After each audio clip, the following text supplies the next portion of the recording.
Okay, so again, introduction to the 3ds Max interface. This is Max 2022. Over the years, they've been very much the same. It takes a few years and they have big changes, but there's always new things to explore in 3ds Max.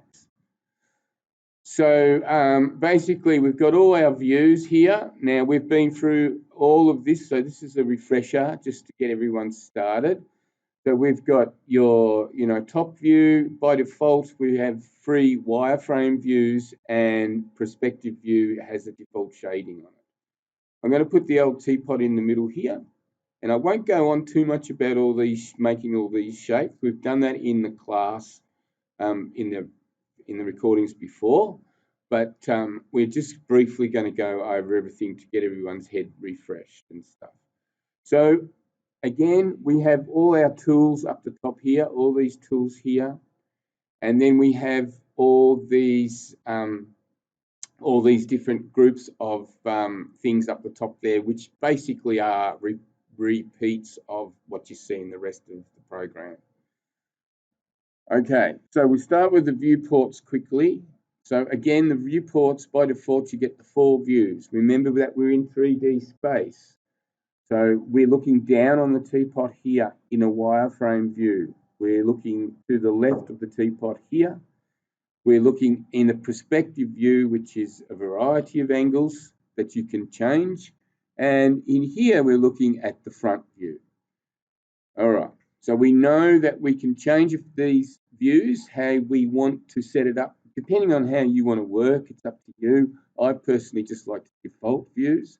And over here in the corner, over here on the left-hand side, you can change the types of views. The standard viewport layout can be changed to whatever you want. So if you wanted just a big, a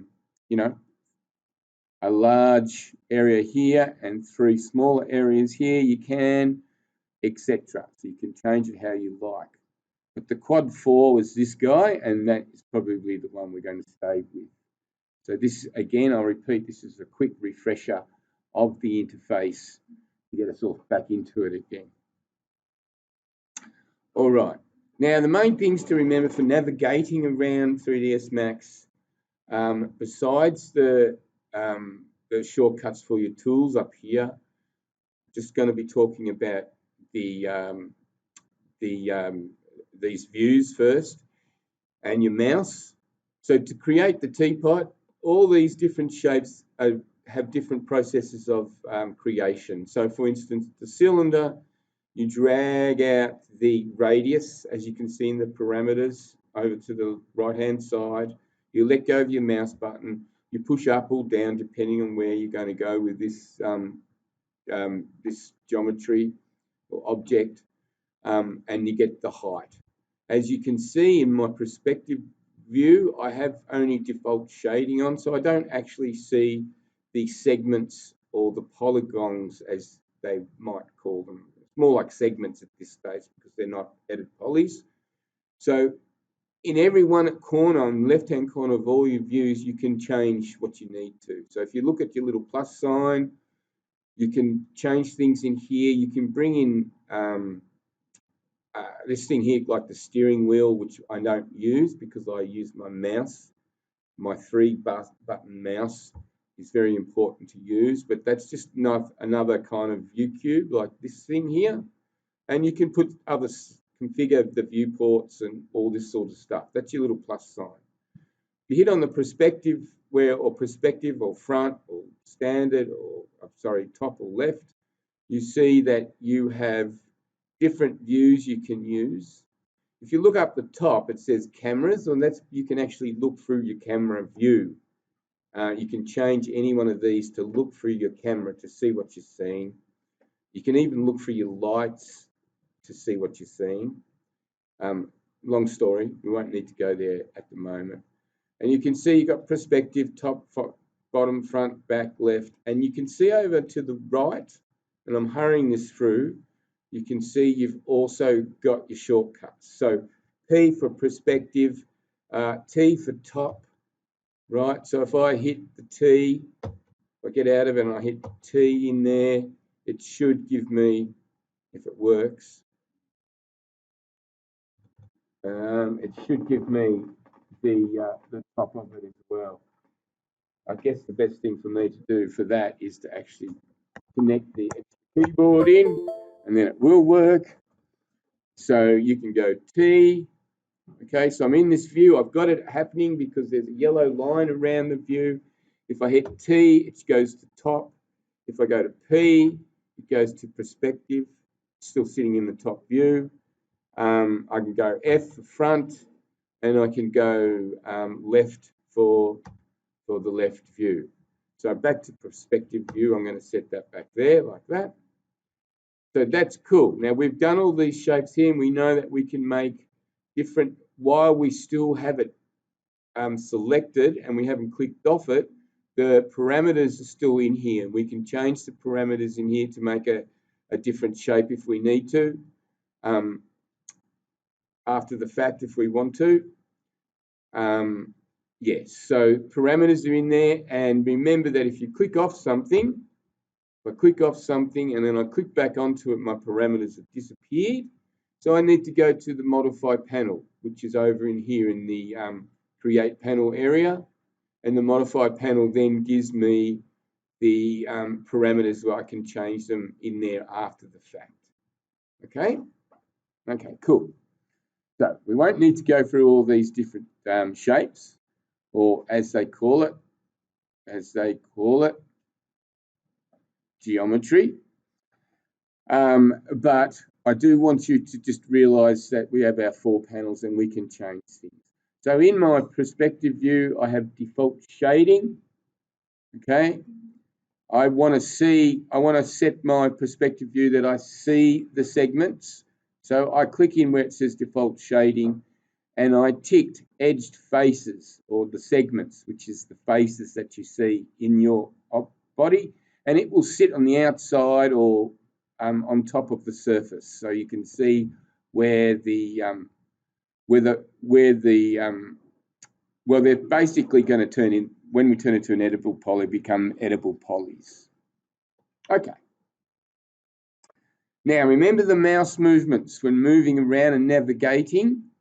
So if you've selected something, you can use your middle mouse button to zoom in and out by just holding it down and scrolling. So have a go at that again.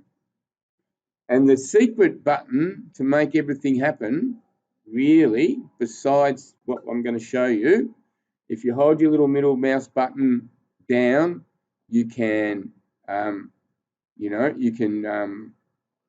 what's the word for it again? Pan, I should say. With the hand, you can pan the views. But Alt and your left mouse button lets you spin around the object, right? So if I hold down Alt and my my middle mouse button, you can spin around the object like so. So it's really easy to zoom in with your middle mouse button, hold down Alt, and you can spin around it like so as well. So that's really the best way to navigate around 3ds Max. Quickly, I won't probably go through all these guys again because they're in the other recording, but basically your tools along here, the main ones to remember is your QWERTY on your keyboard, so the shortcuts. So Q being select object. That means I can select an object, but I don't have the move tool.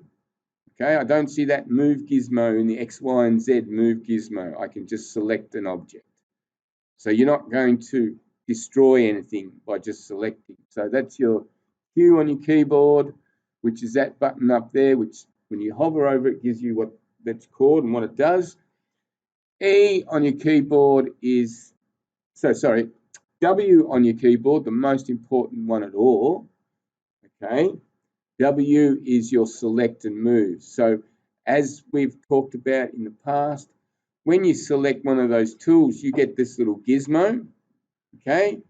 And you can move that gizmo, you can move your object in any one of those axes. So if I wanted to move it up and down in the Z axis, I just click on the blue little arrow and I can move it up and down. If I wanted to go on the X, I click on the red arrow bit and I can move it in that direction. If I want to go on the Y, same thing in 3D space. If I want to share the two axes together, you can see if I hover in the middle of the Y and the X, I get to do both of them together. They're all staying at the same level, but I'm sharing the X and the Y axes there. If I wanted to share, say, the Z and the X, or the X and the Z, I can hover in there that little bit and you'll see that the little box becomes yellow. So there's the Z and the X. And that means I can move in those directions without a problem, shared together. And the same if I go the other way with the other axis, which can be a little bit tricky sometimes, I can do it that way too. So remember, the select and move, very important, is the W.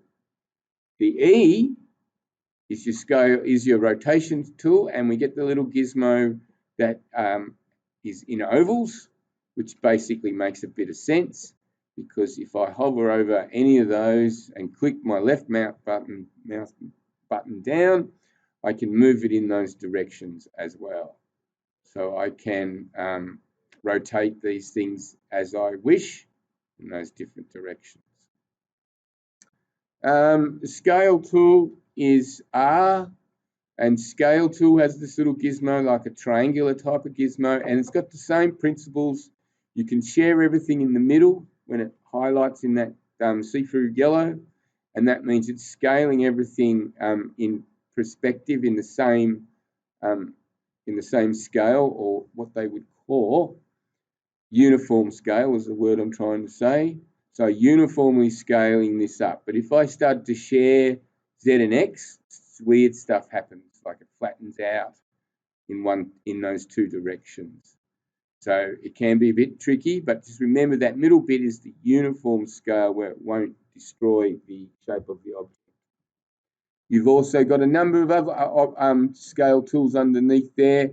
Basically do the same kind of thing. That last one, for instance, is called Squash and Stretch, and that does exactly that. If you clicked on that, for instance, remember I hit the little arrow in the corner to give me the extra ones, and I went into the middle of this guy, you'll see that it's sort of squashing and stretching it in that those axes. Okay? Any questions on that, guys, at this stage? All good? You've all done this one before, so that's great. I'm just going to deselect that little object. In fact, I'm just going to delete it. I'm going to go back to my teapot again. I'm going to move my teapot out of whack a little bit, because this, again, whenever you move something or you're using a tool that moves something, you'll get the coordinates of where this teapot's sitting in far as space goes. That little grid with which has the crosshairs between it, where the little points are, where the two lines join, and same in this perspective view, that's 0, 0, 0 coordinates. To make my teapot as far as my pivot point is, or where the gizmo is sitting, which is at the bottom of the teapot in this case, sit in the center of the world, I simply, I can go in here and I can scroll on these little things here. I can scroll them and move them around like so. So whenever you see a couple of those things, you can actually, in 3ds Max, if you right-click them to make it quick and easy, it goes to 0 in a lot of things, not just the move tools.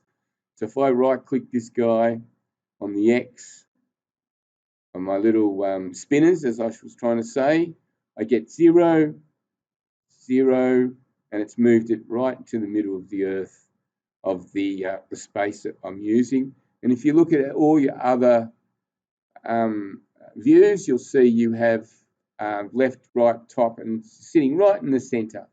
Okay. Again, I'm just using my spinner on my mouse. So what's very important when you have 3ds Max at home on your own computer, no point having it too left and right mouse clicking only, because that won't work. You need to have the one with the wheel in between, so you can use all those navigational shortcuts. Again, navigational shortcuts while I'm on it, down here in the corner, and we have like the pan hand is sitting there as well. You have also the zoom and other things in there. So these zoom extents all, that's where you might need to make something or come into your views. And I'll just quickly show you how that works. Let's say my pot's way out over space, out of the way. I can't see where it is. It's miles away, see? Way over there. If I want to make sure it zooms, comes back in, I can click on Zoom Extent Selected, which means that teapot's selected. I can then just click on, hold down my left mouse button and click that blue one above it, and voila, it comes back into view for me. But only in this viewport in this case, because that particular button will only do it in the viewport. If I go to the next one along, it says Zoom Extents All Selected. So if I go in that guy, it does it in all the viewports as well. You saw when I clicked on the little blue one above it, it came in and it's brought it right up so I can see my teapot in proper views. Now, I probably went through a lot of these guys up here before, and we have a lot of tools. So if you look over here, this is like selection and move tools. These are link buttons that do things, and we'll go into that as we do our exercises. This is just forward and backwards stuff. These are like selection tools and tools that you use the most. Like I said, the select and move tool, the W. And then we've got other tools in here, which has got snaps to grids and snaps to angles. And you use that in some respects if we want to make sure we get the right angles, snaps at 5-degree increments or 10-degree increments. And you can have them snap into grids and stuff. We'll use those tools a little bit later on in our course. The next one is the mirror tool. Mirror tool is basically pretty simple. I'm going to show you quickly how the mirror tool works. Basically, I've got the teapot selected. I go to my mirror tool button. I click on it and it says, okay, so which direction do I want to mirror this teapot? We'll go with the X for now. So the X, as you can see in perspective, is over here. So that means it's going to make another one or whatever I say in a second. It says offset and it says no clone. I'm going to go copy because making a clone's not really what I want to do. So you can see the mirror tool it's actually made one already. It's sitting right on top of this little teapot. So what I'm going to do is going with the offset. And offset means the distance away from the original one. And if I drag my little spinner up there, you'll see that I have an offset here, and you can see that it's come out on the axis of the X, just as it says here. So you can have a combination. You can have X and Y, which would put it up in the air up there or whatever. Yeah, so you can see the offset. You have to push it out to get the copy or the mirrored copy. And I just go okay. And there we go. Two teapots having a little kiss together. So that's cool. So that was your mirror tool. The align tool we'll use in our exercises coming up. So that I will show you in there. And here we have the curve editor, which is used a lot in animation and stuff like that, which we'll learn about. And one of the most important ones is the material editor, is this guy. And we do full-on bits of, we do a fair bit of stuff on materials. The default material editor, is the slate editor, but the default renderer is now called Arnold, and you'll see it written all over the place, which is a kind of a very powerful renderer. And you have to set things up just a little bit different to get the materials to look good on your objects there. So we go into materials in a big way. So that's sitting in there. And if I click on that that guy there, and the shortcut everyone should know is M for materials. And then you've got 3 types of spaces in the material editor, and we'll get to that one as we go along. So I'm going to click that off. Remember, M on your keyboard is the shortcut for your material editor. The render setup is how you set up what renderer you want to render your images out or your animations. It's got the teapot with the settings button beside it. You've also got the render production here, which is the quick render. It's got the little lightning bolt beside it. So if whatever view that I've got selected, it's going to render out a view for me. So if I go to, I've got my perspective view render selected with the yellow line around it. If I hit the little render button, it gives me a really quick render. You can see the renderer actually rendering out there, those little things flashing around. You also will see and take note that there is some lighting in there. Even though we didn't put any lights in there, there's some lighting in there, and that's because Max has 2 default lights sitting in there that you can actually get to, but there's a bit of a way to get there. And if they didn't have any lighting in there, guess what? Just like the real world, it'd be just like walking in dark space. So lighting is actually lighting up these 2 teapots so we can see them.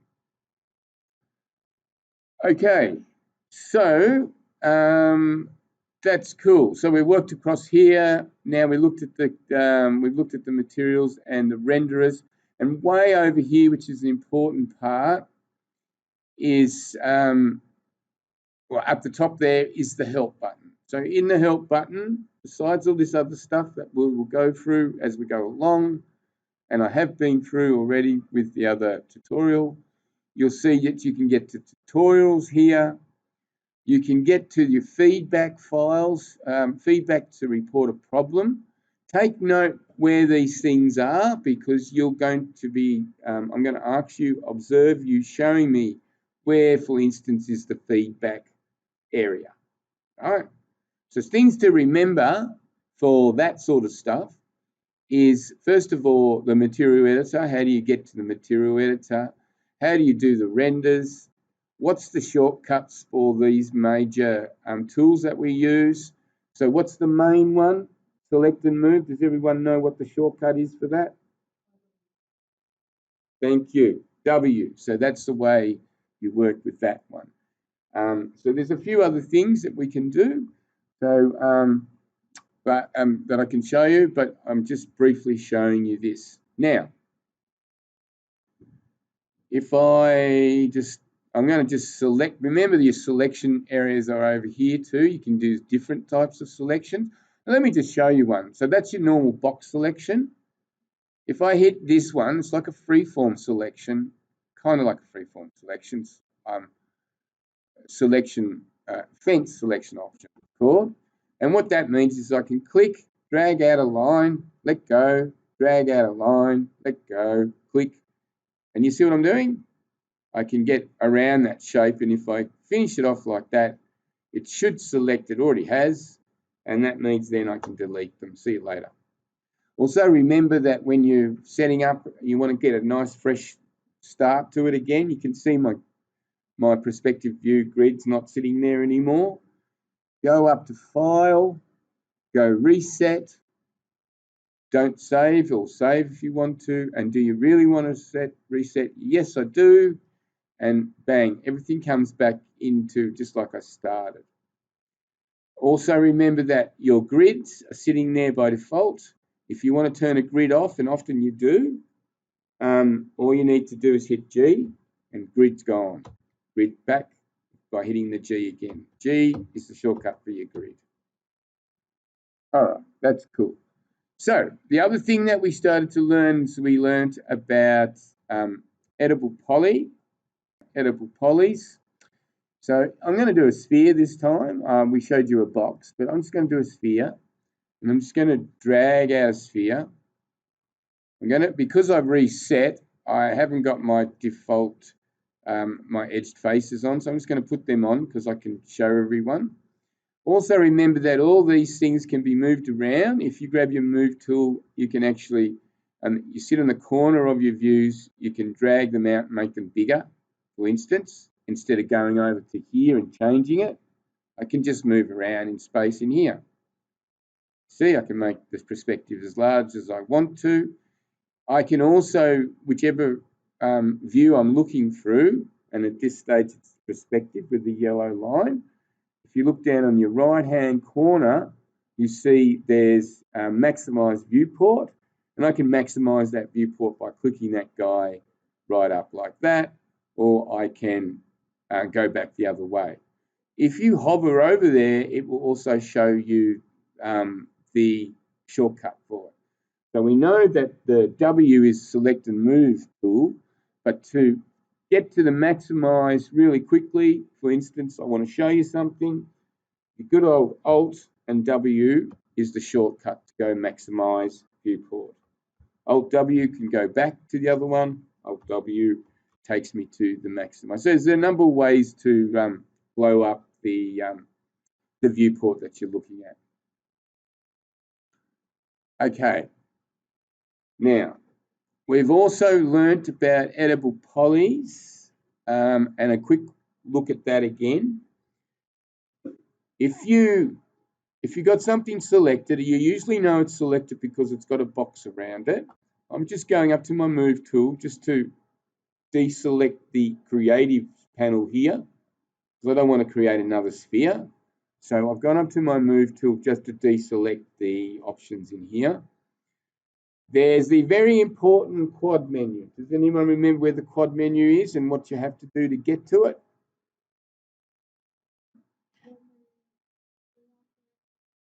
That's exactly right, Peter. Right-click the quad menu. So what the quad menu is, quad meaning four, it's the menu that allows us to do a whole heap of stuff like that. You can see it says unhide and hide selection and all this stuff. You use that quite a lot. Freeze, you can even freeze things up in here. That's cool. But you can also do a lot more things. And depending what you do, the menu changes and it will have four sort of sections. And it sort of looks like it's got two sections at this stage, but it will have the four quad sections. I'm going down, right down to the bottom to convert to, and we're not going to convert to mesh at this stage. We're just going to be doing edible polys. Nice and simple. The most important modeling one out of all these guys here is edible poly. So if I click on edible poly, I've now converted this sphere to edible poly. So over in here, we have our modifier stack, as we call it. And it's a bit like layers in Photoshop. As we do things, it will add things. So if we put a modifier on this guy, it will sit on top of this edible poly, okay? If we want to get into the sub-selections, see the selections here? If we want to get into those, we can click on any of these buttons here, or we can hit the arrow in our stack, modifier stack call here. I can hit the arrow and I can go in there by words. So like vertices, edges, polys, borders, polygons, and elements. And I can go through those with the shortcut of 1, 2, 3, 4, etc. 5. So the shortcuts for those is 1, that's for your vertices, which are these blue bits here. That's a vert there, okay? Now I can actually grab them and do stuff because it's an edible poly. Not much at this stage, but I can show you the rest. The edges, okay, or number 2 in the shortcuts are the edges between the polys. Yep, like so. Right. The border, and let me just show you the border, what a border does. A border, I just deleted that poly, so it's got a kind of like a border now. It's got a hole. So when I go to border, if I click on the border like so, it gives me all these edits and selections and things like that. You can see that it's picked up right around the edge of the border, and I can use, for instance, edit borders. I can use cap. So I can do other stuff like extrude them out and everything if I was doing something, but if I capped it, it just puts the poly back on that, onto that polygon. If I go back to edges, so remember edges are in here. Remember that when you got something that's editable poly and it's selected, this thing called the modeling ribbon or the ribbon appears. It won't be there. There's other things in there. It's freeform, selection, object, paint, and populate, and we'll go through them as time progresses. But because it's now an editable poly, we have now the modeling ribbon has opened up. And basically all the tools in here, right, which is not all the tools, but there's all these tools in here that you use, then you get a whole heap more up here to use as well. Things like selection, for instance, if I grabbed hold of that poly, that edge, and I go say ring, it's ringed all the edges right around my sphere. You can see it's gone right around, all through there, on that side of it anyway. I can make it go the other side too by mucking around, but we're not going into that at this stage.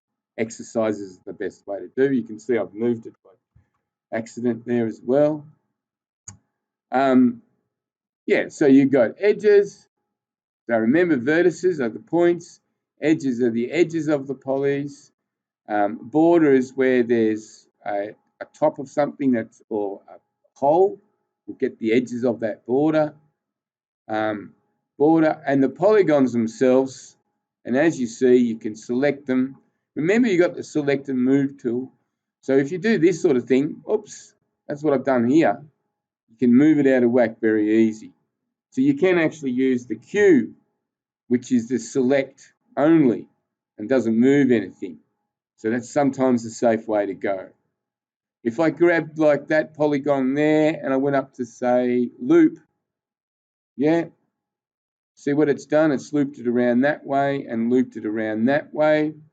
I can shrink and grow that. That's just a selection business here. We've got this guy here, which is another editing. So in there, I can actually go, I can use things like cut and put, and if you hover over any of these tools in the ribbon, it almost gives you a little video or a little kind of story about what they actually do. So the cut tool, for instance, you can cut shapes into your polygons, which will help you with your modeling and stuff. Okay, now in our exercises we use all those tools, so it's pretty cool. The other thing that we did quickly is that we just went through some of the tools here. For instance, the polygon tools. These polygon tools, this polygon tool here, sorry, in polygon mode, which is 4 on your keyboard, shortcuts, we could use extrude. And remember, there was a tool to do it, where you freeform, you get a little extrude symbol comes up, and you can extrude something out, okay? Preferably to use the settings little box beside it on the right-hand side. And the reason is you get a little floater, okay? And in that floater, you can then adjust how this is going to happen. You can say, well, I just want to extrude at 10 units. I tick it, and it's done 10 units. I get my little extrude again, and I float it out. It's already set with 10 still. I tick it to do it again for 10. And in the meantime, what I've done is I've created all these new polys. Here, here, here, here, etc. The next tool is Extrude, which I'll quickly show you. I'll just use the caddy or the floating, the little box which has the floating thing. I call them caddies. They used to be called caddies.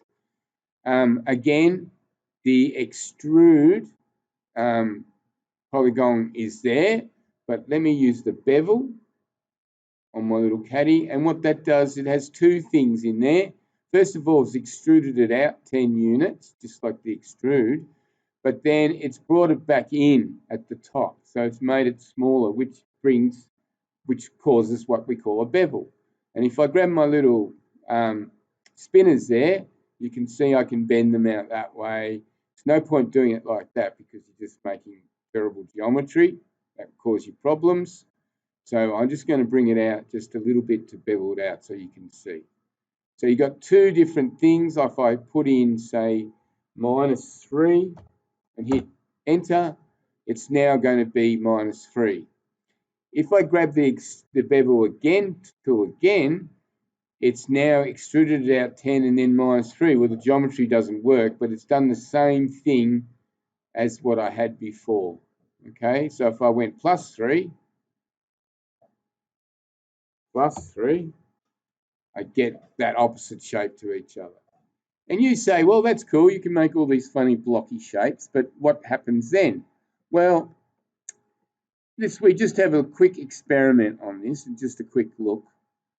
In your stack, okay, you see that if I go back up to editable poly, I've gone back up the stack to editable poly, and then I've got all these polygons, and I've got edges and borders and everything like that. This thing here calls show end result, and we'll use that so you'll see what I'm talking about in the future. But let's just quickly have a look at the modifiers. Remember, this is called the modifier stack. So we've got an editable poly, right? It's called Sphere01. And while we're here, remember how you can rename things. You just select something and you can just swipe the name, and you could call it my sphere or my thing, whatever you'd like to call it. And if I go over to the color picker on the side, I can pick the color representation of my sphere. So I'll just go white for now so you can see. So now white's too bright, I can't see the edges, so I'm going to change that to a light blue, and then I can see my edges again. So that's just a representative color, and I can change it in here by just typing in and hitting enter to make it happen. Now it's called my sphere. So we started off with a sphere, it's now an editable poly, and then there, if you hit the down arrow here for the modifier list, there's so many different modifiers in here, it's unbelievable. Now again, everything is repeated. Fair bit up here, you see up here it says modifiers, right? It says modifiers up here. You can see most of these modifiers that you see over here are up in here as well, but they're in groups. Okay. So yeah, so once you can see we can change the polys around, and just to show you how the modifier stack works, in this case I'm just going to click on the modifier list here, and I'm going to put a modifier. So modifiers can do all sorts of things, like we looked at. You can see that you can melt things. There's all sorts of other things in there. But I guess if we went to mesh smooth, that's a modifier in there. There's also one called turbo smooth. I'll use the turbo smooth. So I put it in T on my search, and it takes me to the T's. And turbo smooth, this is what turbo smooth will do. Watch this. Smooths it all out. It's doubled all the polys, and this sort of square boxy thing now looks like it's smoothed off a little bit. So what I'm showing you right here is how people do like box modeling, say, and then you can smooth it by giving it more polygons, and it smooths off the box to make it more looking like an arm, for instance. And that's how they do it. It's how they smooth things off to make them look more organic, you could say. So that's editable poly. And then I'm going to right now just go through the create panel and stuff. And we'll do that after we have our little break. And I'm also going to go through splines, which is like shapes that you can make and then give them surfaces. So you've got a whole heap of geometry that we've already done, boxes and spheres, but in the splines, which is the next one along in the create panel, those 7 create panels, you can see now we're talking about lines and circles and stuff. So after we have our break, we'll get into that. We'll do a quick one on then. And then we're going to do our first activity, which is making the snowman, which is basically putting geometry together. It's not actually editable poly at this stage, but we'll be doing that as well after that. So let's have our morning tea. Resume. So, okay, so as I showed you just before, the modify panel, if Turbo Smooth does a lot of difference to your model. Now, it hasn't made a big difference, but if I turned it off, you can see it's gone from that blockiness to something like that. So you can see how that could almost be a shape of an arm coming out of there. So that's how it works. You put on a smooth mesh and it changes the look of your model. Okay, so that's cool, and we'll do our little exercise after. I'm just going to go through the splines and the create tabs over here briefly. So I'm just going to delete this guy and over here. So remember that your create panel, we started off, we've done geometry. You've got your drop down list here. You've got all these things you can create in that particular first tab. The second tab is splines, and again we've got a drop down list of all other things as well, like compound shapes, which we do in one of the exercises coming up. You can also create lights, different lights for different things. There's a bunch of different types of lights in here, like Arnold lights, which makes your if you're rendering with Arnold, it makes your it lights up your materials for Arnold, which is a super duper one. Standard is the old standard, and we'll go through that when we get to materials. The next one is cameras. Again, you have Arnold cameras and you've got standard cameras. You've got physical and target and free. I won't go through them too much, but basically they look like this. That's a target camera, right? And it will have all the things that are normal. You know, it's like a virtual camera, but you have all things like stock lenses, you know, fields of view, depth of field, all sorts of settings in there, and all sorts of lenses, etc. And they're pretty cool. One thing to just while we're on this is that in your different views, so if I go back to my 4 views, let me just quickly show you this. Again, it's just showing you, if I put an object in there, good old teapot again, and I stick it in front of my camera just there, I can now, because I've got a camera in the scene, Max has called it camera 001, I can now go up to where it says perspective view, and where it said cameras and lights, you can look through lights too, which is interesting, but camera, it says camera 01. So now what I can do is click on that, and now I'm looking, if you see my camera, I'm going to get the move tool and move my camera around in this view. Okay, so you can see that I can change the way it's looking at it. I'll go up to here to make it easier. All right, we can see, I can change it to, as you can see, I can move the camera around and you can see what I'm looking at in this view. All right, so that's when you're making animations and stuff, you can actually visualize what you're doing, and that's great. You might have 4 cameras in there and you can switch to each camera view if you want to. So that's just what cameras do. I just wanted to quickly show you that. Cameras, and the next thing is helpers, and helpers help us with all sorts of stuff. For instance, there's a tape measure in there, okay? It also does dummies, which we use often to maybe the camera's following a dummy, which is giving us a particular view. We will, in our exercises, we learn about this as we go along. And also there's a drop-down list to all sorts of stuff in there too, like CAD objects and stuff, which I will show you a bit later. The next one is like space warps and forces and things, and there's a whole heap in there as well. Particle effects, wind, which creates a wind. Some groovy stuff, some fun stuff in there to play with. And then we've got this settings one over here with the cogs, systems it is. And it's got like bone systems, bipeds, daylight systems, which is just like the sun kind of thing going on. Sunlight as well is in there. Biped is it's a bone system for making characters and stuff like that. But we'll get into those as we go along, so we're not going to get too confused.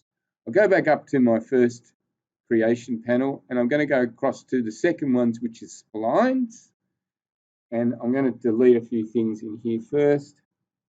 So we'll delete this guy. I'll delete the camera too, so we don't have any problems with that. I may as well just I'm just going to set this back to something similar. And we'll have a look at splines.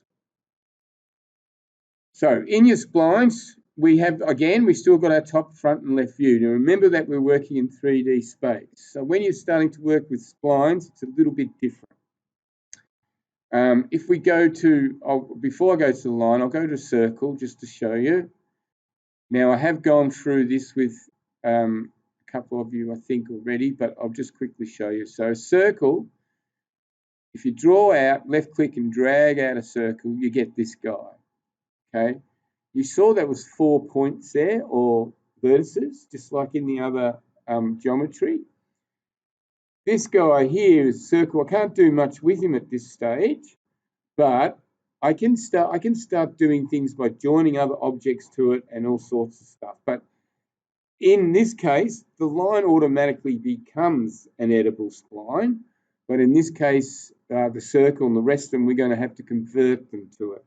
If I right-click to the quad menu, there's other ways of doing that too, mind you. But if I right-click to the quad menu and go down to convert to, you'll notice that edible splines is in the top of our list now. So once I click on edible splines, I get something similar to what we had before. There's the stack here, the modifier stack, and we've got an edible spline, which is a circle shape. Again, I can click the little arrow there, and I get the names of the different sub menus I can have. So, and I've also got the selection here. I've got vertices, segments, and splines in there. So if I go into vertex mode, you see that these little points or vertices appear. If I select one of these vertices, it comes up with this handlebar. Now, I've explained to you before that this is very similar to, say, Illustrator with the pen tool. These things are called, and you can create them beforehand without the Beziers and the Bezier corners, where they're in there, but you can see you can create them straight out as Bezier corners and stuff. So this is a Bezier tool, basically. And what that means is this one here, particular one, these little points, these little handles that come out, you can grab hold of these and you can reshape them. So if you grab hold of them, you can reshape them. At this stage, they're not in the right angle, but that's cool. And I can also push these verts in to get a different shape here as well. So once you have an edible spline, you can right-click it and you can change the points. If you have a look in your quad menu, you'll see over here on the left-hand side, you'll see this here, Bezier corners, Bezier, corner, smooth, and a whole heap of other things. So what can I do? Well, Bezier corner, this comes out, I'm in the front view I'm looking at. If I went to Bezier corner, it gives me two handlebars. It's creating it in the wrong direction. So I'll show you in a different view. In fact, I'll show you in here. Remember that we're in 3D space, right? So that Bezier corner there, I can change that. You see what's going on? It's bending it out from the corner.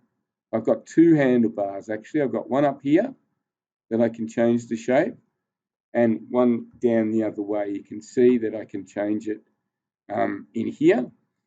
It's giving me a bit of restriction there because of the way I created it. We'll explain to you that later on.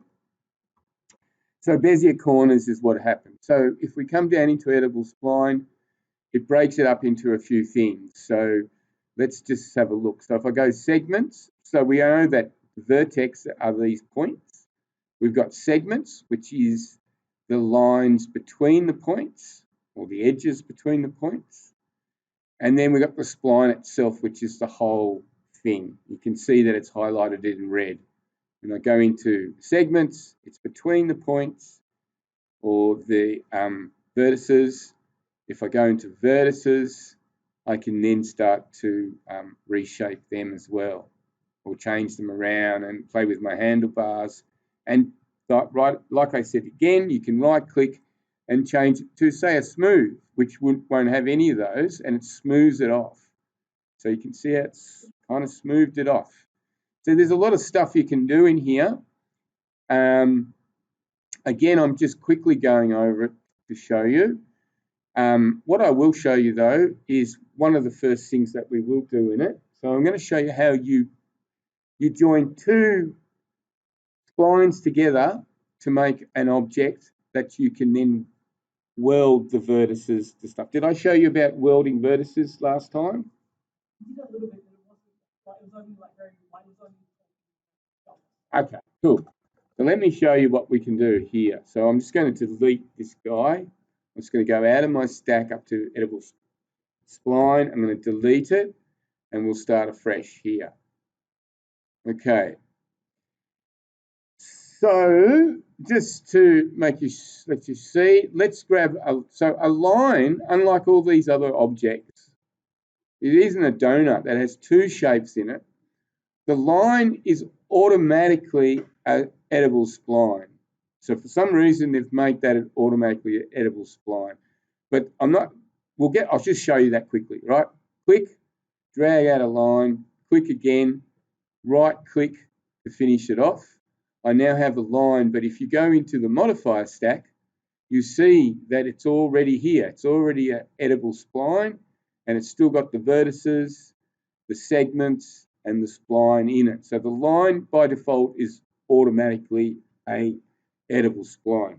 I'm going to delete my line and I'm going to give you the first part of one of our exercises that we're doing, one of the models that we're building. And we're going to make like a half circle with using these guys. So first of all, there's one called the arc. So in your front view, click arc and just drag any size at this stage, drag out in the middle line here, in the middle of the world, click and drag out a line, an arc, right? So you just click it, hold it down, make sure it's nice and straight. See how it comes straight like that? You can see that it will come reasonably straight at this stage. Okay, so we've got that. You then, where you want to finish that line, that arc, is you just let go of your mouse, your left mouse. Okay, then it gives you controls to go like this, forward or backwards on your mouse. Is everyone okay with that? So what I'm going to do is I'm going to make a little arc like that, and I'm going to click it off. Okay, so I'm happy with that arc at this stage. You will see what we'll do in our exercises later on. So this arc, unlike the line tool, the arc needs to be converted to an editable spline so we can do something with it. So I'm going to right click the arc, okay, and I'm going to convert it to an editable spline down here. Okay, so it's now an editable spline. I can go into vertices, so I can see the 2 or the 4 vertices that appear here, the 2 up here because that's helping me get this arc shape, and I can see the segments between those vertices. I can select them, I should say. And the spline itself, if I select anywhere along there, it selects the whole spline. I'll go back into vertex mode. Right.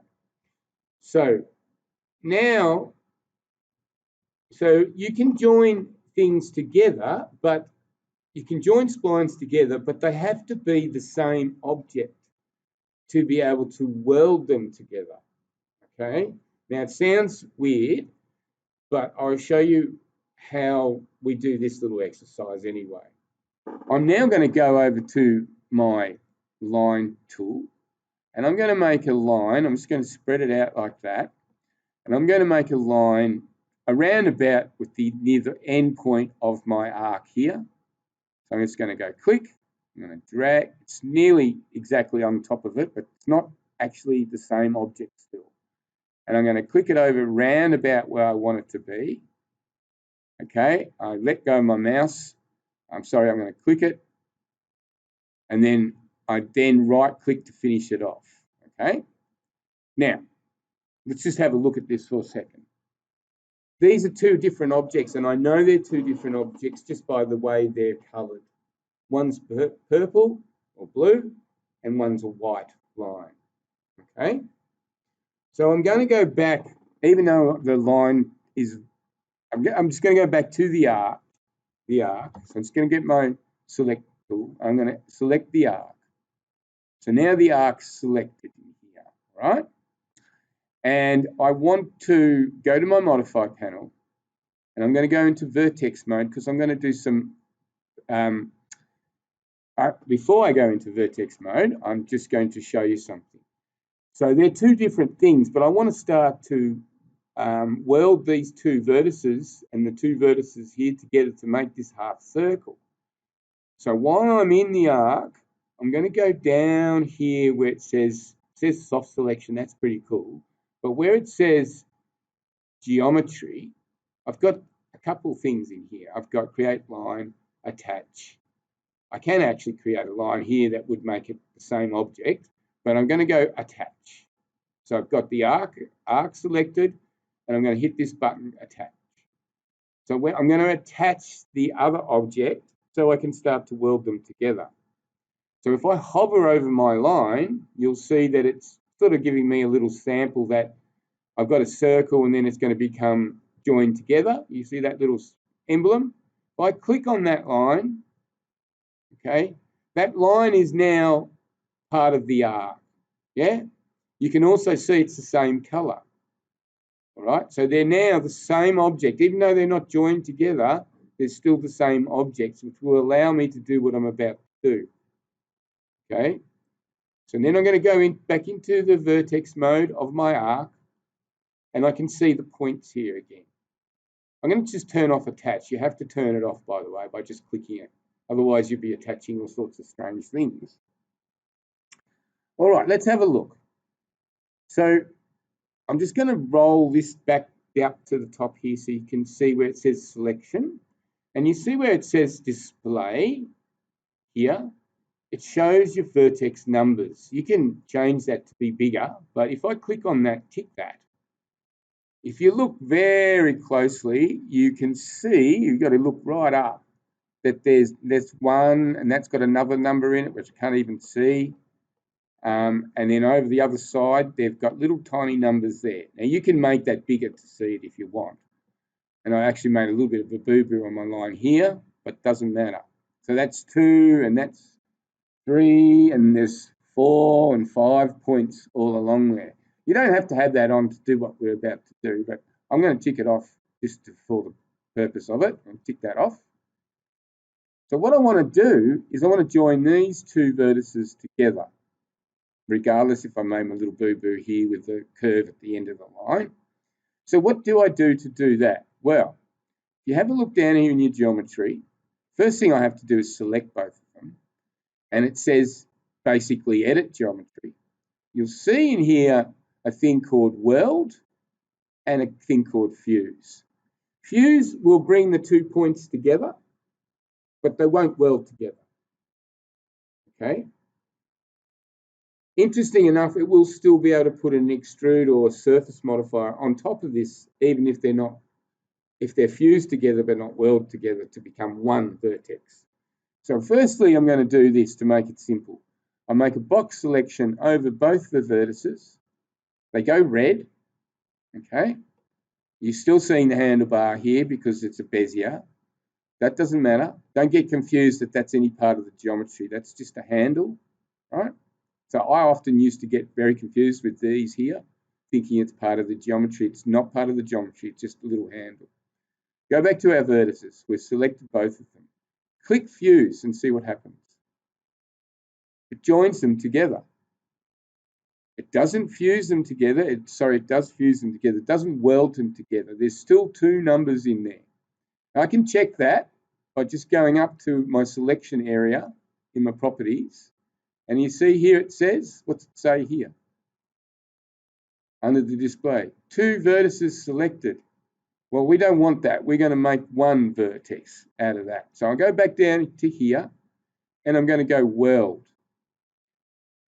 Take note that there's a threshold over here. So I didn't really have to fuse them. I did that to make it easy.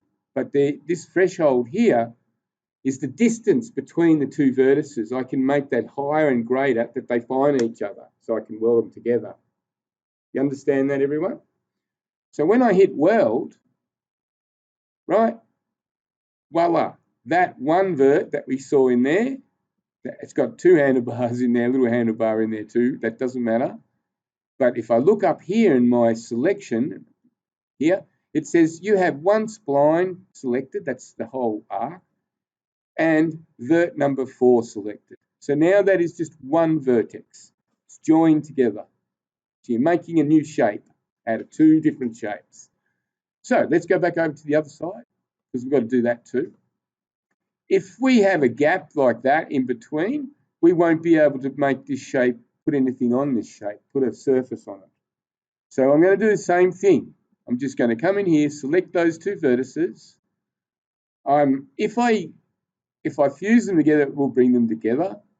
If I hit the weld and turn up the threshold, it could find them as well. But I'm just going to use the fuse because it's simple. It brings them together on top of each other like that. Still 2 verts there. And then if I hit, I've still got them selected. If I hit weld, they now become 1 vert. If I select that 1 vert and I look up the top just to check, it's got vert 1 selected. So now this is a full shape. Got no holes in it. We've made it out of 2 different shapes. So now in my stack here, in my edible spline stack here, I go out to the top of the sub modes into edible spline. I can now start to put things on this stack. So it starts from the bottom where you first started and goes up to the top. Okay. So when my modifiers stack here, I can put on a couple of modifiers that will give it a surface. There is one called the surface modifier, but it won't give it depth.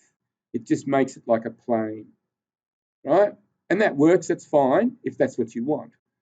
But the good old-fashioned way of doing this is put in E in your keyboard and look for extrude, that guy there.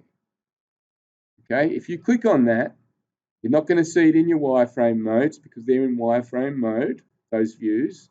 From a perspective view, I will see what I'm looking for.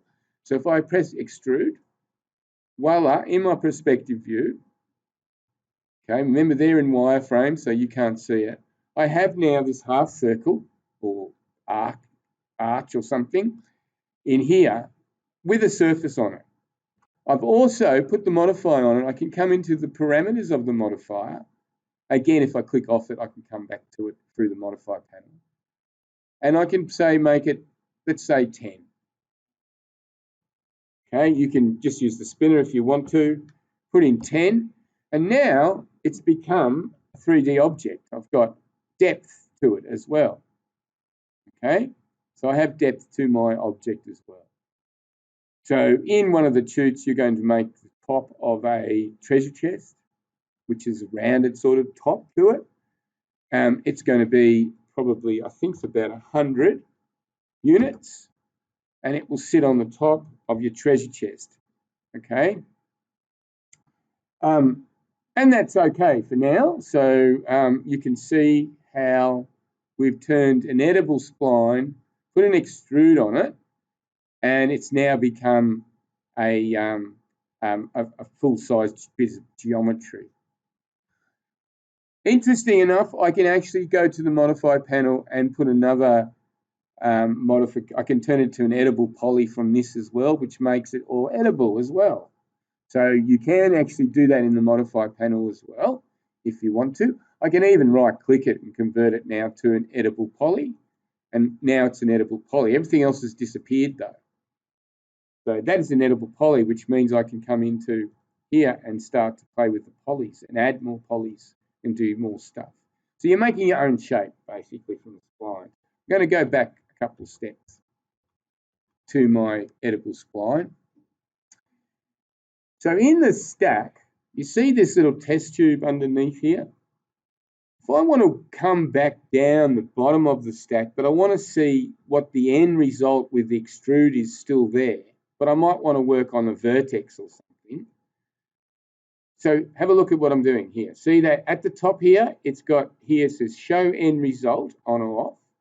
If I go back, I'll say I'm going to move a vert or something. I go back down to vertex. You see that that turned itself on. I'm going to turn it back on so I can see my shape while I'm doing it. Okay, you get me? So if I turn that back on, I see my shape, but I also get to go into where I was and work on my spline here still. So it's showing the end result, so it's got the extrude showing on as well. But now I can come in here and grab a vert, for instance, and change the whole shape of it, see? And see what I'm doing at the same time. So all of a sudden it's come a BMX, I guess, you know, jump kind of thing or whatever. I can still come in here and play with all these guys as well and change how it is. So I've got a lot of different shapes and different things I can do with it. So it becomes a much stronger bit of, the software becomes much stronger. I can even come into the segments in here. The end result's still on, and I can click on a segment, and I can move that segment if I want to as well. Okay? So that's what the end result business means. I can move down my stack. So remember, the last thing you've done is at the top, and the first things you do is, once it's turned into an edible spline, appear here. So I can change it, okay, by using this little test tube. Okay, so I'm not going to go through all the rest of the splines. We did that the other day. I'll just quickly just show you, for instance, the donut. The donut has, I'll do it in my front view. The donut has two shapes, 1, 2, okay. If I convert, I don't need to convert the shape to put on an extrude, but it's probably a wise thing to do. If I took my donut shape and I converted it to an edible spline, just for the goodness sake of it, convert it to an edible spline. It gives me some more steps I can do, edible things I can do.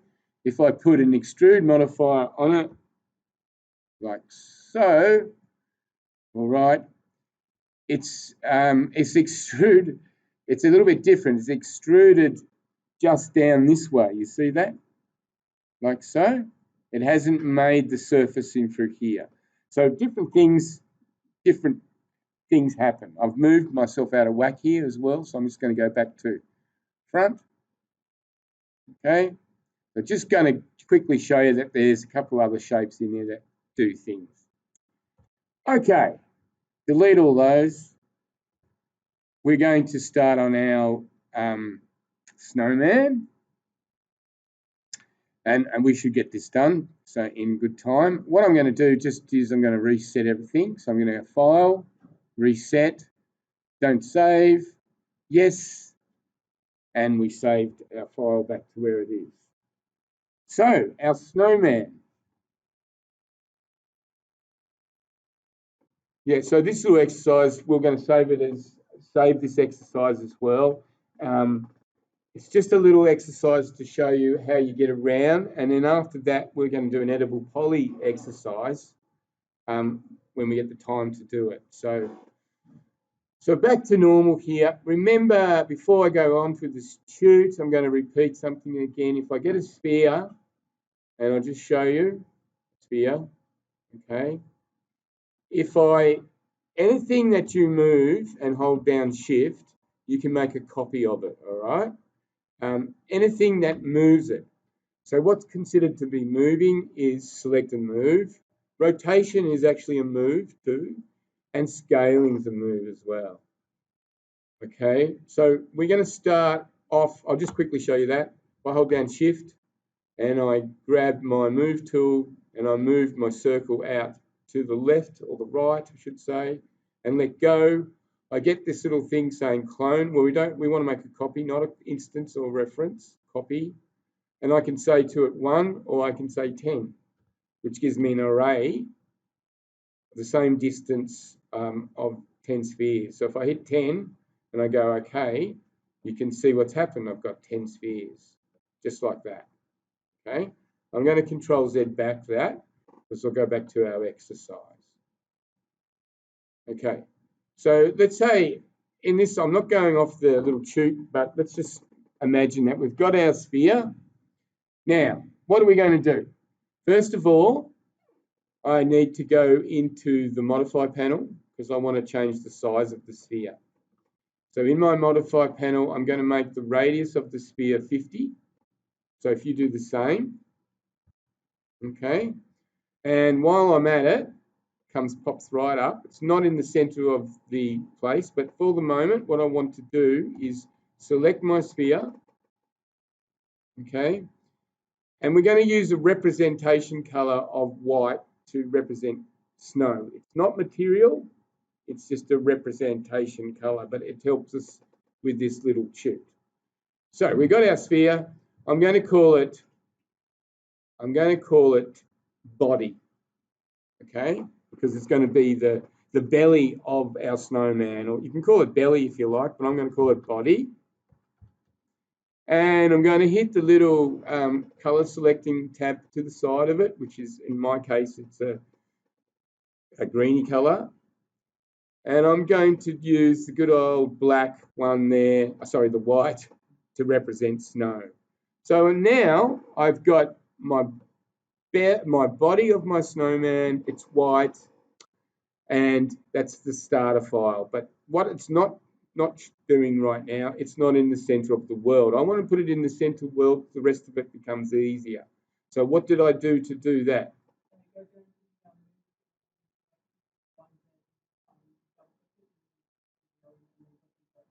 Fantastic, thank you.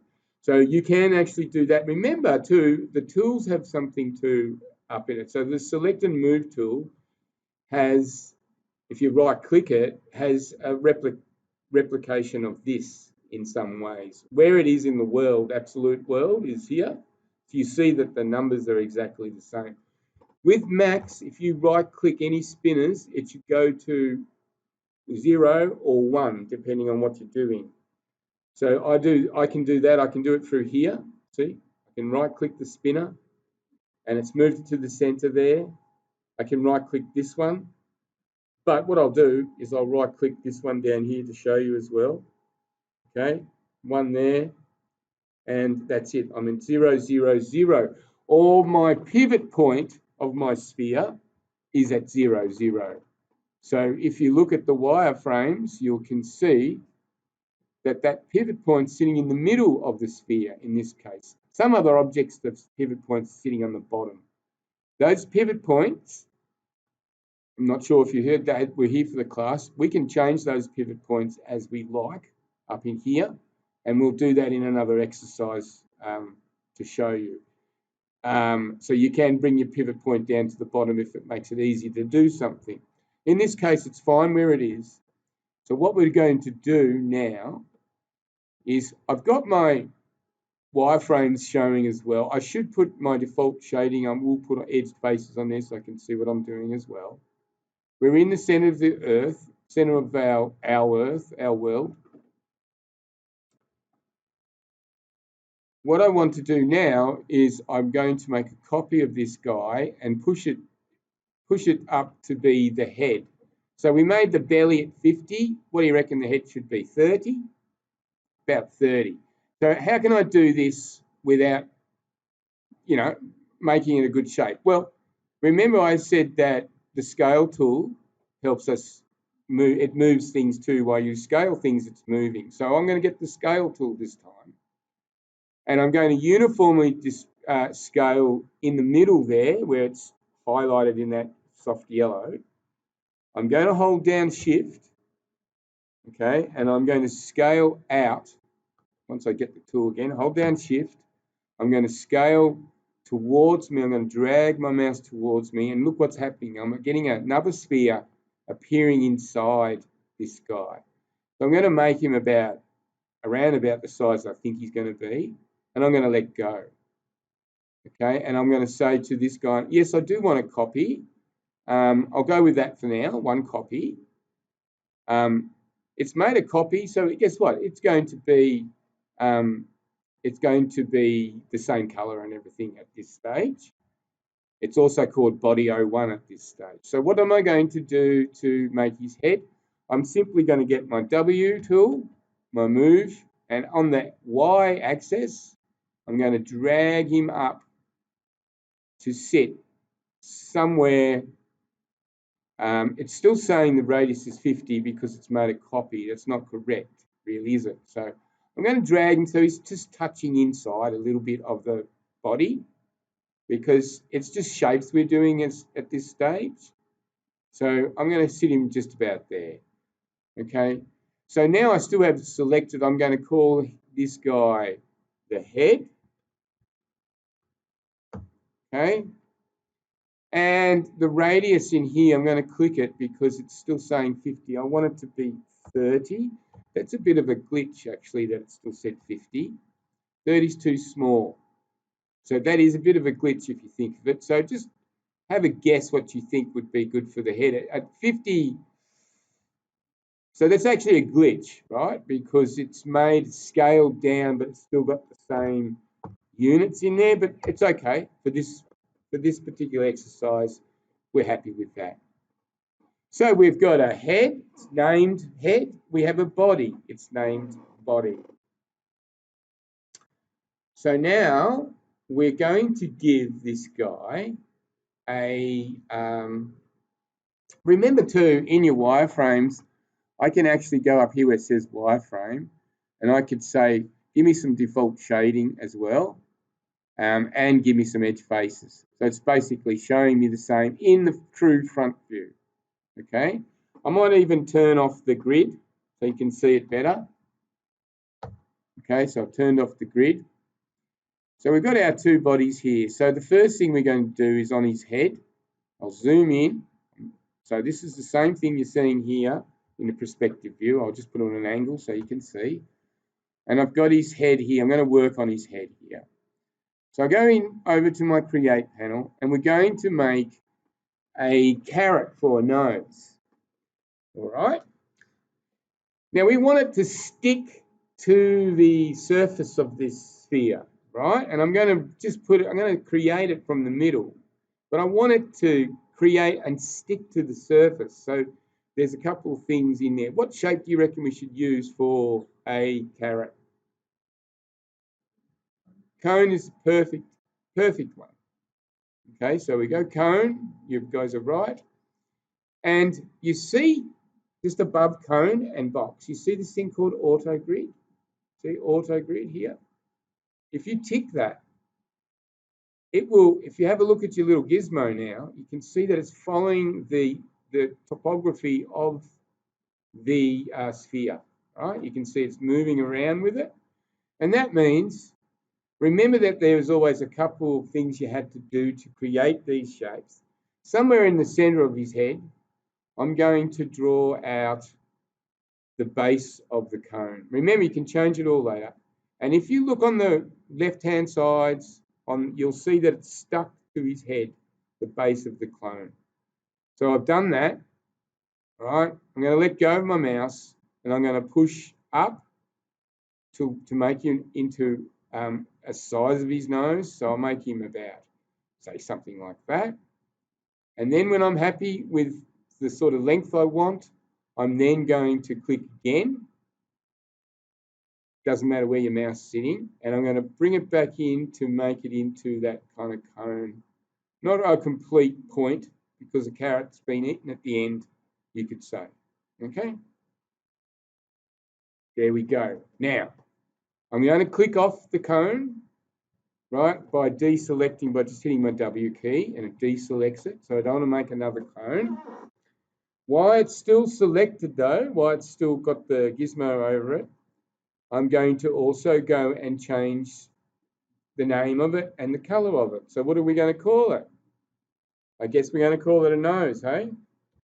So nose, and then I go to my color picker, and I'm going to call it, grab a nice orangey color to represent. That's not a very nice orangey color. I want a better color than that, but that'll do. Maybe more of a reddish orange will do for me. So now we've got this guy and we've got a carrot. If I click off him, just to show you, that's a bit too red, but there's his carrot, all right? We can get the exact color we want at another stage. In fact, while I'm there, I'm going to select him and I'm going to just go back to an orange, dark orange. That's better. Okay. That looks a bit more like the color that we want to do. Yeah, it's almost brown. That'll do though.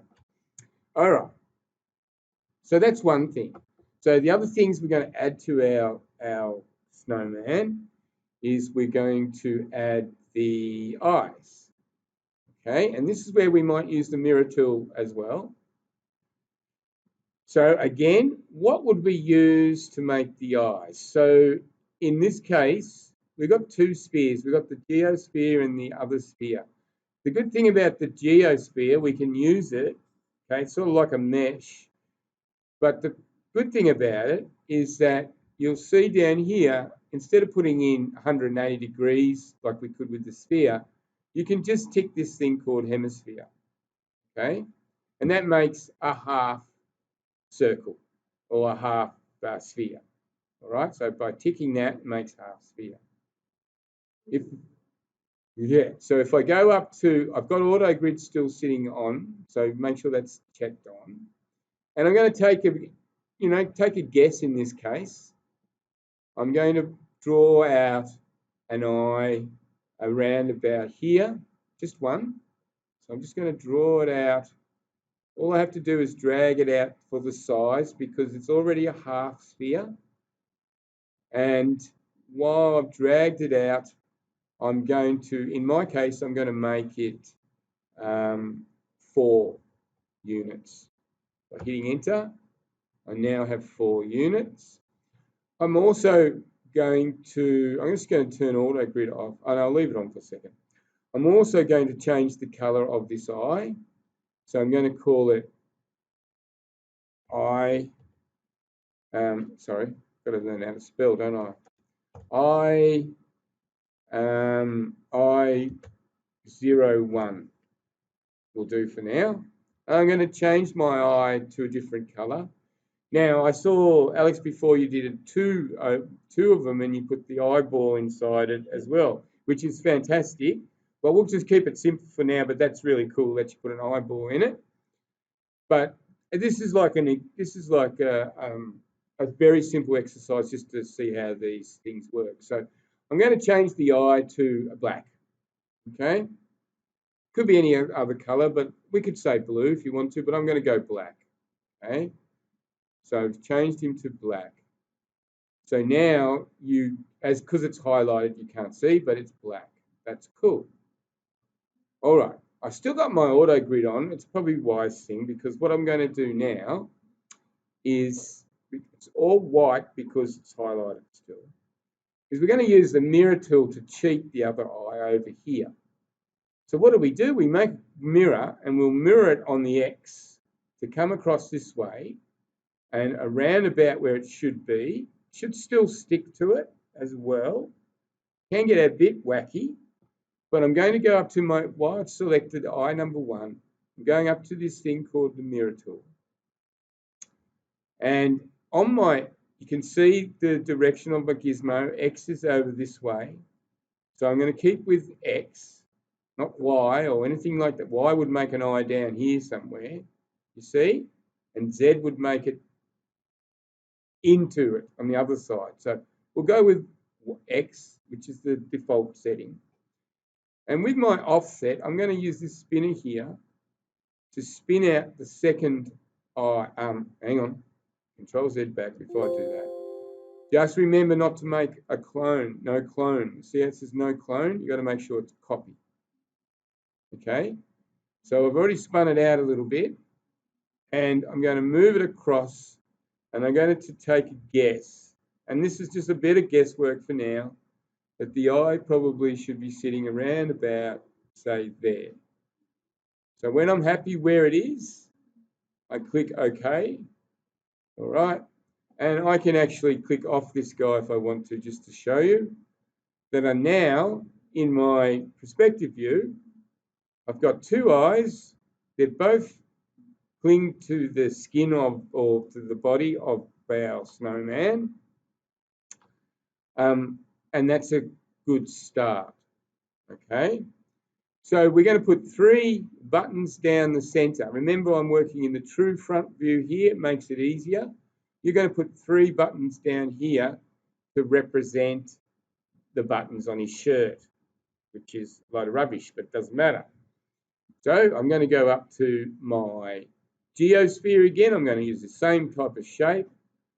I'm going to use my auto grid, and I'm going to put the first one just underneath, just here on his body. So I'm going to click it. Remember, I've got auto grid. I'm going to click and drag a button for his shirt there, and I've done it. It's already done. That's cool. At the same time, I'm going to go over here, and I'm going to name that button. I'm going to put O1 because I know that Max, I'm going to change the color of his button to something that I could see. We could use red if we wanted to. We can use black again. Okay. So he's now button 01. Okay. You can't, as before, because it's actually selected, you can't see it because it's in white. So it makes it a little bit difficult to see it, but it's there. So what am I going to do next? Well, I'm going to make 2 more buttons down the front here. I've still got my auto grid on, so that should be good. So let's see if we can use the mirror tool. You could do it just freehand and do them as the same way we just created that one. But I could also use the mirror tool to do that. So if I grab the mirror tool, what direction are we going? We're going in the Z direction, all right, and we're going down. So let's just see what happens. The auto grid's still on, so this copy should go next one down. So I'll hit Z as the offset. And I'm going to grab the spinner here, right? And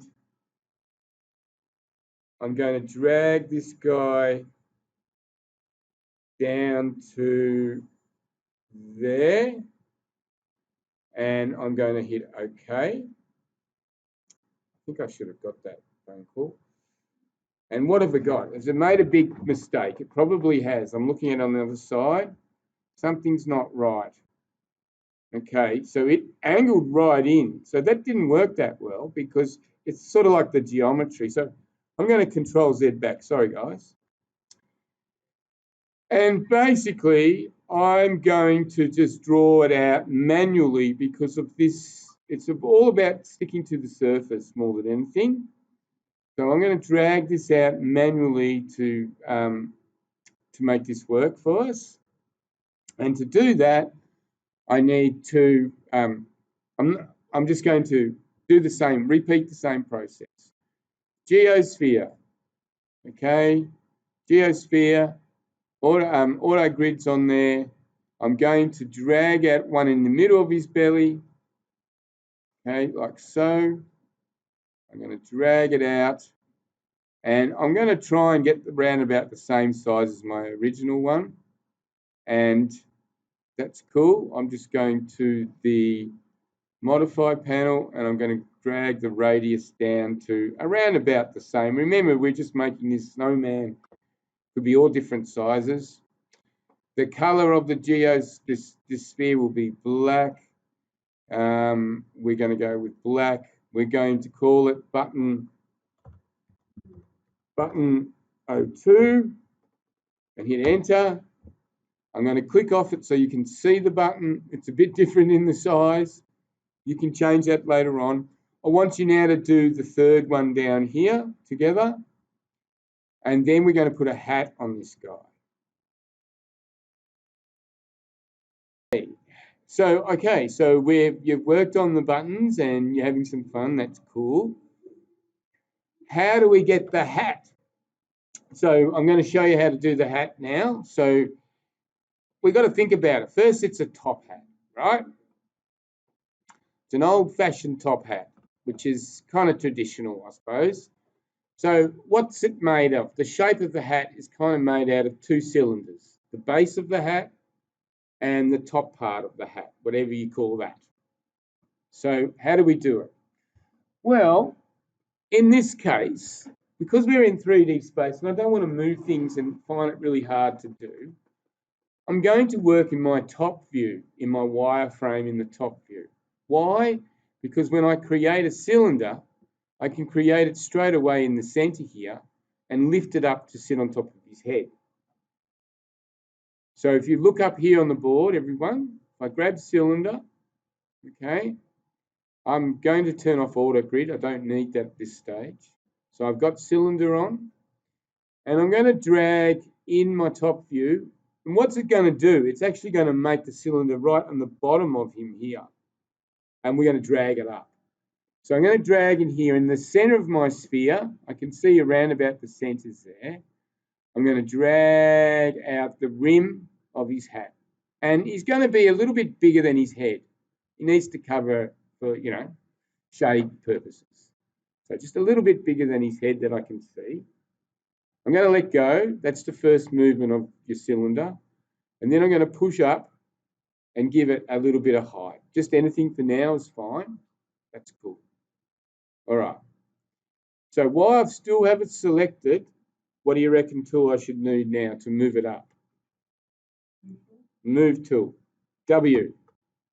And I'm going to move it up directly in the Y. So I'm just going to grab the green guy here, grab that hold that up, and I'm going to push his head, push it up to, some of his head can be sticking out of it because we're going to cover that up. So I'm going to put it about there, okay? We can move it later on. That's cool. So we now have a cylinder. Guess what color we should make him? Let's make him red. Let's make him red. It doesn't have to be black. We'll go red. Okay, so he's now got a red, and I'm going to call it the rim. The rim, or hat rim. Let's put hat rim. How's that sound? Hat rim. Okay, you can call it what you like. You can call it hat base or whatever. And so now I have a red hat rim. So the next bit of this, now there's a number of ways I can make this next cylinder, the big top hat part of the hat, right? I can either make a copy and push it up of the cylinder that I just made, or I can simply just go over to cylinder and draw in, same as I did before, in the center of his head. In the center of his head, I'm going to drag out another cylinder a little bit smaller than the original cylinder because that would make the rim. So I'm going to drag it out to there. I'm going to let go. And I'm going to give it a fair bit of height. I can see it happening in my body here. And then I'm going to click it again. I'm then going to grab my move tool. So I've made another cylinder. And now I'm going to move it out of the body up to the top. All right, so I'm going to grab hold of this guy and I'm going to sit him up on top of the other one. Okay, now remember we're just making a snowman, so we're just playing with shapes. I'm going to just come in closer to him so I know that he's going to be all right. He looks pretty good. He's inside the other rim a bit. That's cool. I'm going to make it red as well, the top part of his head, his hat. And I'm going to call it top hat. How's that saying? Top hat. Okay. Okay, rightio. So let's have a look at him. Let's see what he looks like. He doesn't look too bad. He's got a red hat. Ah, I can see what I've done wrong a little bit. Some of his head's sticking out of his hat. That's all right. All I do then is I go back to my cylinder, go to my modify panel, right? Sorry, to my modify panel, and I'm just going to make him a little bit wider so that his head doesn't show in there. That's all I'm going to do. Just make it a bit wider and make him a bit higher too. Why not? All right. So now that we've made his top hat, let's have a look at how group works, because I don't want that hat to be sitting right on top of him like that. That's not how a hat would sit. Usually they sit like this or like this, yeah, on a side. So I'm now going to group those two objects of the hat together so I can do that, okay? So I'm going to grab hold of any of the objects. I'm going to select one of them, okay?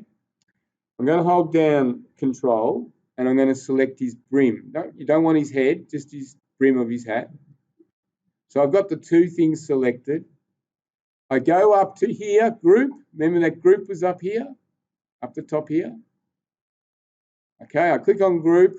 I click on group in here. I get this little floaty thingy panel coming out, and it's called Group 01. I'm going to call that hat. Simple hat. Okay, I'm going to OK it. So what's happened now is that those two objects are grouped together, right? So whenever I move one of those objects, or they're still two objects, but they will move together as well. So guess what I'm going to do? I'm going to grab my hat. I'm going to grab my rotate tool, okay?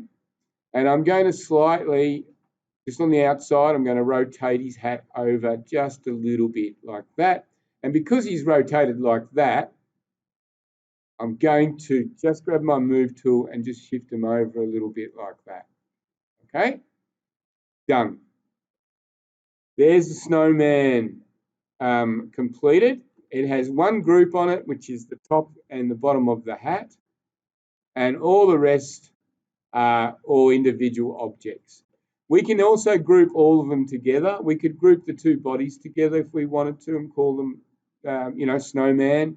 We can group all the things together if we wanted to. But at this stage, that's all we need to do for that object. So once you have your snowman finished, which you're going to do now for me, I want to show you how you can save it correctly. All right, or take an image of your snowman. So first of all, let's have a look at our snowman here. I'll put it into big screen. All right. Now, I'm just going to bring him into focus. So, not focus, to zoom him in a bit. So how do we do a quick image? Remember, if we go up to the render production here with the lightning bolt, if I click that guy, I get a quick image of my snowman. Okay.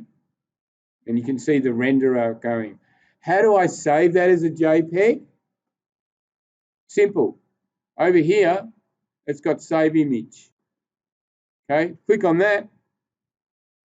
Call it something, snowman. Save as type. So it's called snowman. It's going to be, what sort of type of image could we save it as? Perfect, would be the JPEG. But look at all the other ones. All sorts of different, it's talking about AVI files, which are movie files.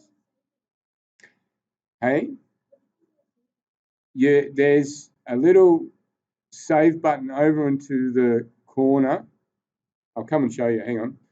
So snowman format will be JPEG, right?